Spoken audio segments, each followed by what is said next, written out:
Halo guys, kembali lagi di alur movie-nya Screen Story ya. Jadi kali ini aku akan menceritakan salah satu film favorit saya yang berjudul In the Heart of the Sea. Film ini merupakan film bergenre drama adventure yang diangkat dari buku non-fiksi karya Nathaniel Philbrick dengan judul yang sama. Film hasil garapan Ron Howard berdasarkan skenario yang ditulis oleh Jared Leavitt ini menceritakan karamnya kapal Essex yang berlayar sangat jauh hingga ke jantung samudra. Tapi di tengah samudra yang jaraknya ribuan kilometer dari daratan tersebut, ternyata menjadi sarang seekor paus putih yang sangat besar. Seekor hewan yang tidak hanya memiliki kekuatan menghancurkan dan menenggelamkan kapal dengan mudah, tapi juga mempunyai kecerdasan. Oh ya, saya cuma mau menyampaikan kalau konten ini penuh dengan spoiler dari film In the Heart of the Sea. Ya, karena memang itu tujuannya. Konten ini dibuat bagi kaum-kaum yang tidak sempat untuk menonton film secara full. Oke, daripada berlama-lama, mari langsung saja ke alur filmnya.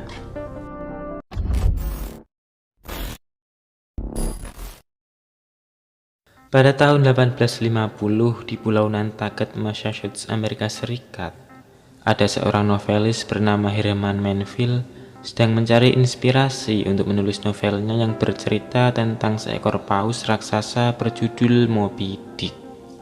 Untuk mengembangkan imajinasinya itu, ia harus bertemu dengan satu-satunya awak kapal Essex yang tersisa. Sebuah kapal pemburu paus yang hancur dan karam karena diserang seekor paus putih raksasa. Satu-satunya awak kapal yang masih hidup itu bernama Tom Nickerson. Melville sebelumnya pernah mengirim surat kepada Tom untuk bertemu, namun ditolak. Sulit sekali untuk membujuk Tom bercerita tentang kapal Essex. Ia tidak pernah menceritakan pengalaman mengerikannya itu kepada siapapun, bahkan kepada istrinya. Walau begitu, Melville tidak menyerah. Untuk permintaan keduanya ini, Melville datang dengan tawaran uang yang cukup besar. Namun Tom tetap menolak. Kapal Essex sepertinya sangat traumatis bagi dirinya. Melville yang sudah jauh-jauh datang ke Nantucket merasa dipermalukan dan buang-buang waktu saja. Akan tetapi istri Tom yang sudah melihat tawaran menggiurkan itu memarahi Tom supaya menerima tawaran dari Melville tersebut karena kondisi keuangan mereka yang sedang tidak baik. Setelah dibujuk sang istri, akhirnya Tom pun bersedia untuk menceritakan peristiwa tenggelamnya kapal Essex yang melegenda tersebut. Cerita kapal Essex tak lepas dari cerita dua awak kapal utamanya, yakni Kapten George Pollard dan kelasi pertamanya atau wakil kaptennya yang bernama Owen Chase. Owen adalah seorang pelayar yang handal, seorang pelayar berpengalaman yang telah banyak menjelajah ke berbagai samudera. Tapi sayangnya ia berasal dari keluarga petani atau keluarga kasta bawah. Sementara George Pollard adalah seorang pelayar newbie dan tak banyak pengalaman. Namun ia berasal dari keluarga kelas atas atau keluarga yang juga menjadi penyokong dana untuk operasi kapal Essex. Sehingga para investor kapal memilih George Pollard sebagai kapten dan menempatkan Owen Chase sebagai kelasi pertamanya. Alasan para investor menempatkan Owen ke kapal Essex karena mereka sudah tahu kapasitas seorang Owen. Owen sudah bertahun-tahun kerja di sana dan hasilnya selalu memuaskan. Bahkan dalam pelayaran terakhirnya, Owen berhasil mendapatkan 1.500 barel minyak ikan paus. Sebuah pencapaian yang harusnya mengangkat jabatan Owen menjadi seorang kapten kapal. Namun para pemilik kapal mengingkarinya dan malah memilih George Pollard dari keluarga mereka sebagai kapten kapal Essex. Owen jelas kecewa dan ingin membatalkan perjanjian, namun Owen diiming-imingi bayaran yang cukup besar. Ia ditawari bayaran paling mahal seorang kelasi pertama kapal, jadi ia pun terpaksa menerimanya. Misi kapal Essex kali ini adalah membawa 2.000 barel minyak ikan paus. Pada masa itu, minyak ikan paus adalah sebuah komoditi yang sangat berharga. Permintaan dunia terhadap minyak ikan paus sangat tinggi, karena kegunaannya yang sangat penting, salah satunya buat bahan bakar lampu. Jadi profesi pemburu ikan paus juga cukup banyak dan menjanjikan pada masa itu. Tom Nickerson waktu itu adalah awak termuda. Usianya baru menginjak 14 tahun. Dan ia merasa sangat takut karena itu merupakan pelayaran pertamanya. Namun ia lebih takut lagi untuk menunjukkan ketakutannya, karena ia pasti dimaki habis-habisan di kapal. Sejak semua awak tiba di kapal, sudah bisa ditebak siapa yang nantinya bakal repot memimpin. Bahkan Matthew Joy, kelasi kedua atau orang ketiga di kapal, memprediksi kalau Owen hanya bisa tenang tak lebih dari 48 jam, mengingat kapten mereka pemula dan tak berpengalaman. Namun begitu, Owen tetap profesional dan menghormati seorang kapten. Perbedaan antara Owen dan George sudah terlihat sejak menarik jangkar. Ketika terjadi masalah pada sekat atau jalusi layar, cuma Owen yang bisa diandalkan. Ia dengan tangkas naik ke layar untuk memperbaikinya. Malamnya sehabis makan, Owen membagi tugas ke seluruh awak kapal. Tom yang sejak pagi mabuk laut dipanggil Owen ke geladak. Tom lalu dijungkir balikkan begitu saja oleh Owen dan kemudian muntah-muntah. Paginya Owen kembali memimpin operasi kapal. Namun Kapten George yang merasa seperti tidak bisa melakukan apa-apa dan tidak dihormati, menyuruh Owen untuk membuka layar. Ia ingin menambah kecepatan, padahal saat itu adalah waktu yang tidak tepat, karena kapal sedang mendekati Gulf Stream. Harusnya kapal menyesuaikan cuaca di lautan. Namun keputusan kapten sudah diambil, jadi layar pun dikepakkan untuk menambah kecepatan.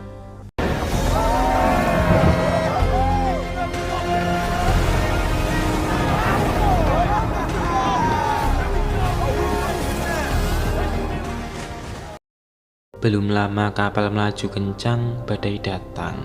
Owen dan Matthew menyarankan untuk kembali menggulung layar. Namun Kapten George tetap dengan keputusannya. Ia ingin kapal melaju secepat mungkin meski ada badai. Menurut perhitungannya, kapal tetap masih bisa bertahan. Akan tetapi perkiraan kapten salah besar. Badai dengan cepat melululantahkan kapal. Dan ketika sudah terjadi, Kapten George baru memberi perintah untuk menggulung layar dan ingin kembali ke daratan. Tapi itu sudah telat. Jadi yang bisa dilakukan cuma harus bisa bertahan di tengah badai. Dan lagi-lagi, Owen dan Matthew lah yang menyelamatkan kapal. Setelah badai reda, Owen dipanggil ke ruangan kapten.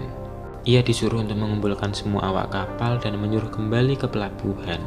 Ia juga disuruh untuk meminta maaf karena menentang perintah kapten dan membahayakan seluruh awak kapal.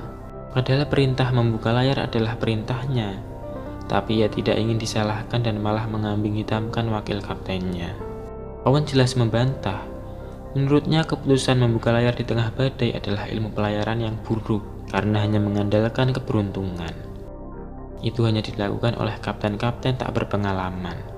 Mendengar itu, Kapten George marah besar. Damn your impertinence! Do you know who you're speaking to?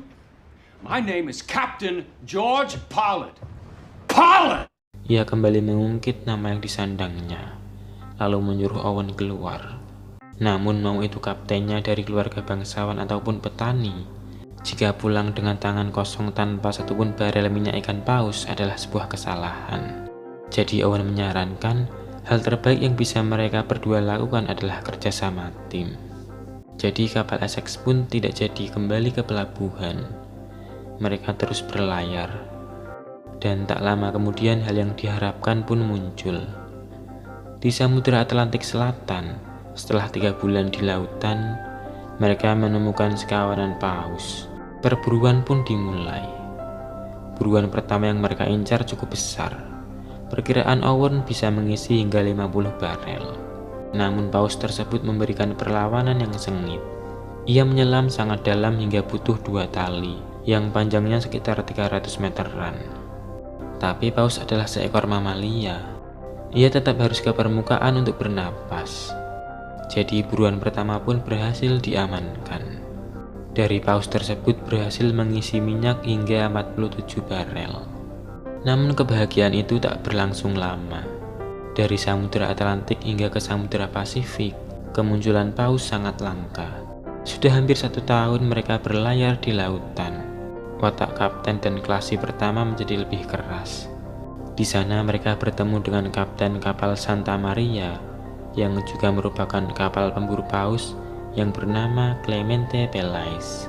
Ia punya informasi tentang paus yang lokasinya jauh di tengah samudra, yakni sekitar 4.800 km dari garis khatulistiwa. Di sana ada ratusan paus yang bisa saja mengisi 3.000 barel dalam sehari. Akan tetapi di sana ada paus putih yang panjangnya mencapai 30 meter. Paus yang telah menewaskan 6 awak kapalnya, dan awak kapal yang tersisa hidupnya masih trauma dengan monster putih tersebut. Namun ketamakan telah membutakan kapten dan kelasi pertama kapal Essex.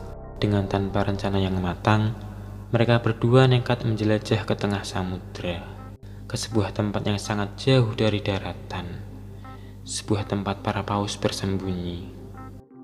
Di tengah perjalanan sebenarnya kapten sudah diingatkan oleh perwakilan awak kapal yang juga merupakan sepupunya yang bernama Coffin. Ia bilang kalau semua awak kapal sebenarnya tidak setuju mereka pergi sangat jauh ke tengah samudra. Namun kapten tetap dengan keputusannya. Singkat waktu sampailah mereka di offshore ground. Benar yang dikatakan Clemente Pelais, ada begitu banyak paus di sana. Jadi tanpa pikir panjang, para awak kapal Essex langsung terjun ke lautan. Namun ketika sedang berburu itu, skoci mereka dihantam dengan keras. Paus tinggi 30 meter yang kulitnya berwarna putih batu pualam itu muncul. A whale. So it's true. Too much is true. Peringatan yang diberikan paus itu tidak dipedulikan para pemburu. Mereka masih tetap menombak para paus, sehingga paus putih itu mulai menyerang kapal. Owen memberikan perlawanan dengan sebuah tombak besar, namun tombak yang diikatkan pada tiang kapal malah memporak-porandakannya. Kapal menjadi bocor dan hancur, sehingga mereka harus meninggalkan kapal dan berusaha mengambil bahan makanan tersisa sebanyak-banyaknya. Tapi minyak-minyak yang sudah dikumpulkan memicu api dan membakar kapal. Kapal Essex pun meledak dan karam.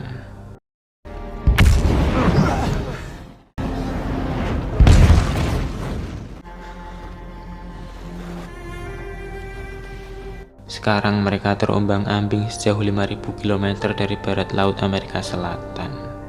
Mengingat perbekalan yang sangat minim, kapten membagi per orang hanya dapat jatah 2 ons kue kering dan minuman setengah cangkir setiap harinya.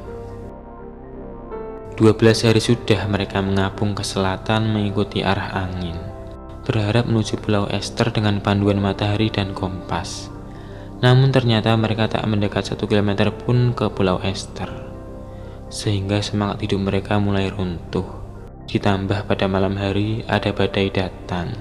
Serangan badai membuat Matthew luka parah, dan ironisnya paus putih itu sepertinya masih mengawasi mereka. Paginya Owen mengecek kondisi Matthew. Meskipun pura-pura baik-baik saja, Matthew kondisinya hampir sekarat. Owen lalu memberikan air kepada Matthew. Namun hal itu dikomentari Coffin. Menurutnya memberikan air ke orang sekarat adalah sesuatu yang sia-sia, mengingat minimnya persediaan. Memang di saat seperti inilah watak asli seseorang terlihat. Owen memberikan air yang bukan jatahnya Matthew karena ia berusaha untuk menyelamatkannya. Owen jelas tidak akan sanggup melihat orang yang sejak kecil berlayar bersama, yang sudah dianggapnya seperti saudara, akan mati di depannya. Tapi pendapat Coffin juga tak sepenuhnya salah, karena persediaan air mungkin sudah tidak cukup lagi untuk mereka semua. Setelah kejadian itu, Tom tua sudah tidak sanggup lagi untuk bercerita, karena setelahnya akan ada kejadian-kejadian yang lebih kejam dan mengerikan. Kejadian yang akan menguras habis sisi kemanusiaan. Namun Herman Melville memohon kepada Tom untuk melanjutkan ceritanya. Di hari 54 mereka terdampar, kondisi fisik mereka sudah tidak karuan. Namun tanpa diduga, ada seseorang yang melihat pulau. Sebuah pulau yang membuat gairah hidup mereka kembali bersemangat. Akan tetapi ketika hendak mendayung menuju pulau, paus putih kembali menyerang. Ternyata selama ini ia memang mengikuti dan mengawasi semua awak kapal Essex. Paus Putih dengan mudah menghancurkan skoci para awak kapal Essex. Tidak sedikit yang tenggelam, tapi masih ada juga yang berhasil ke daratan. Kata Kapten George, ini mungkin adalah Pulau Ducie. Entah benar atau salah, karena memang mereka tidak ada map dan tidak punya kompas ataupun kuadran, jadi mereka tidak bisa memastikannya. Satu-satunya harapan mereka hanyalah semoga ada kapal lewat yang melihat asap yang mereka buat. Owen coba pergi ke sebuah gua. Ternyata di sana banyak tengkorak yang tergeletak. Sudah bisa dipastikan kalau para tengkorak ini juga menunggu kapal dan tak ada yang datang. Jadi Owen menyarankan agar mereka kembali berlayar. Karena bahan makanan di pulau ini juga sangat minim, jadi mereka harus kembali berlayar. Namun tidak semuanya ikut. Beberapa orang harus tetap tinggal menemani Matthew. Owen lalu berpamitan kepada Matthew. Ia menyesal sekali tidak bisa membawa Matthew. Namun ia berjanji untuk kembali dan akan membawakannya kapal untuk menjemputnya. Para awak kapal Essex pun kembali ke lautan. Setelah 48 hari kembali mengapung di lautan, skoci mereka saling terpisahkan. Salah satu kru juga ada yang meninggal. Seorang awak kapal yang bernama Benjamin bersiap untuk melarungkannya ke lautan. Namun, seorang pelaut tak membuang apapun yang mungkin bisa menyelamatkannya. Mereka pun terpaksa memakan jasad temannya sendiri. Mereka mengeluarkan organ tubuh temannya, memisahkan daging dari tulangnya, lalu sebisa mungkin menutup jasadnya dengan kain, kemudian melarungkannya ke lautan. Sementara di skoci lain, setelah 71 hari terdampar di 3000 km dari laut barat Amerika Selatan, mereka harus mengundi untuk siapa yang akan menjadi korban. Undian mengarah ke Kapten George. Coffin sempat protes agar undian diulang, tapi Kapten George segera menyuruh Coffin untuk menembak dirinya. Namun yang terjadi, Coffin memilih menembak dirinya sendiri. Selama berminggu-minggu, mereka terlihat sangat-sangat lesu. Di Samudra Pasifik rasanya layaknya digurun. Panas matahari yang dirasakan tak jauh berbeda. Dan menurut sepengetahuan Owen, posisi mereka masih sekitar 2000 km dari daratan. Tapi setelah sekian lama berpisah, skoci Owen dan George kembali bertemu. Namun skoci yang ketiga entah menghilang kemana. Tapi tak lama berselang, Paus Putih kembali muncul. Ia menari-nari di sekitar skoci. Dan ketika Owen siap melemparkan tombak, ia mengurungkannya. Mata Paus sepertinya sedang menyampaikan sesuatu. Paus memang mamalia yang cukup cerdas. Ia seperti ingin menyampaikan kalau kawanan mereka juga ingin hidup. Sesama makhluk hidup seharusnya saling menghormati dan hidup berdampingan. Salah satu pihak tidak boleh arogan dan tamak dengan membunuh yang lain untuk kepentingannya sendiri. Arus laut kemudian kembali memisahkan skoci mereka. Dan di hari 87 terdampar, skoci Kapten George ditemukan kapal. Sementara skoci Owen ditemukan 3 hari kemudian saat Owen hampir mengalami kematian. Mereka semua ditemukan di Laut Chile setelah 90 hari terombang-ambing di lautan. Mereka dirawat dengan baik oleh orang-orang sana, dan baru 3 bulan kemudian mereka bisa menumpang kapal yang mengarah ke pelabuhan Nantucket, Amerika. Tak ada sorak-sorai di pelabuhan, hanya ada keheningan. Orang-orang memandang mereka seolah seperti melihat hantu. Mungkin karena orang-orang itu hanya penasaran saja, sebab para awak kapal Essex tak banyak bercerita detail bagaimana mereka bisa bertahan. Owen juga kembali bertemu istrinya dan anaknya yang sudah lahir. Meski begitu, masih ada masalah yang harus diselesaikan. Sebagai kapten dan kelasi pertama, George dan Owen dipanggil ke kantor maritim oleh para investor kapal. Mengingat kerugian atas nyawa dan properti pada pelayaran kapal Essex yang sangat besar, maka akan ada penyelidikan. Mereka berdua diminta untuk menjelaskannya. Masalahnya, jika mereka mengungkapkan kalau kapal Essex tenggelam karena serangan paus putih raksasa, itu akan sangat berdampak buruk bagi industri minyak ikan paus. Sebab para kapal pemburu ikan paus berikutnya pasti berpikir kalau memburu paus, resikonya pasti lebih besar dibanding keuntungan yang didapatkan. Maka para investor kapal menyarankan agar George dan Owen berbohong bahwa kapal Essex karam dan para awak mati karena tenggelam, supaya industri minyak ikan paus dan para investor kapal tidak mengalami kerugian yang signifikan. Namun itu jelas sebuah kebohongan yang sangat besar. Sikap Owen dengan tegas tidak akan merusak kebenaran. Ia akan tetap menjelaskan bahwa kapal Essex itu terbakar karena paus putih, dan para awak kapal yang tersisa dengan susah payah mendayung sekoci dan harus melakukan kekejaman untuk bertahan hidup. Owen tetap tak akan menutupi kebenaran demi keuntungan segelintir orang. Setelah itu Owen ditemui Tom. Tom cuma bisa bilang kalau setelah ini ia akan pergi ke Falmouth. Dan suatu kehormatan bisa melayani Anda, Pak, kata Tom. Lalu Owen memberikan lencana pausnya kepada Tom. Itu juga menjadi pertemuan terakhir antara Owen dan Tom. Keesokan harinya, George dipanggil di hadapan penyelidikan. George disuruh menceritakan apa yang terjadi pada kapal Essex.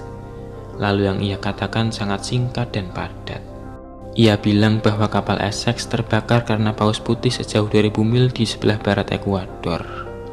Rasa bersalah George pun hilang karena ia telah mengatakan yang sebenarnya. Namun tetap saja, hasil penyelidikan yang disebarkan ke publik palsu. Memang sejak dahulu kala banyak sekali kebenaran yang ditutupi oleh para pemangku kepentingan. George Pollard setelah kejadian itu masih berlayar lagi. Namun ia tidak pernah menemukan lagi paus putih tersebut. Malah pelayarannya yang kedua kapalnya karam di Hawaii. 2 kali ia kena kutukan, sehingga setelah itu ia sudah tidak berlayar lagi. Sementara Owen Chase adalah orang yang memenuhi janjinya. Yang pertama yang ia lakukan adalah mengirim perahu kembali ke Pulau Dusi. Sayangnya Matthew telah wafat. Namun ajaibnya 3 orang yang lain masih hidup. Lalu Owen mengajak keluarganya ke New Bedford, memulai kehidupan yang baru sebagai seorang pedagang. Ia menemukan kebebasannya dengan berlayar sendiri atas kemauannya. Cerita dari Tom Nickerson telah selesai. Semuanya sudah ditulis oleh Herman Melville. Namun cerita itu bukan cerita yang sepenuhnya Herman Melville cari. Meski begitu ada hal lain yang lebih besar yang diberikan cerita itu, yakni keberanian untuk pergi ke tempat yang tak seorang pun ingin tuju. Jadi nanti novelnya Melville adalah karya fiksi yang terinspirasi dari kisah nyata. Tak semua isi cerita dari kapal Essex akan dimasukkan, hanya beberapa saja, terutama paus putihnya. Dari situlah salah satu legenda karya sastra klasik tercipta, sebuah novel karya Herman Melville berjudul Moby Dick. Setelah itu Herman Melville pamit. Namun sebelum pergi, mereka berbincang tentang adanya pengeboran tanah untuk menemukan minyak. Zaman setelah minyak ikan paus adalah minyak tanah. Jadi ya memang minyak bumi atau bensin yang baru saja naik ini suatu saat juga pasti akan ada habisnya jika tidak ada inovasi. Dan film pun berakhir.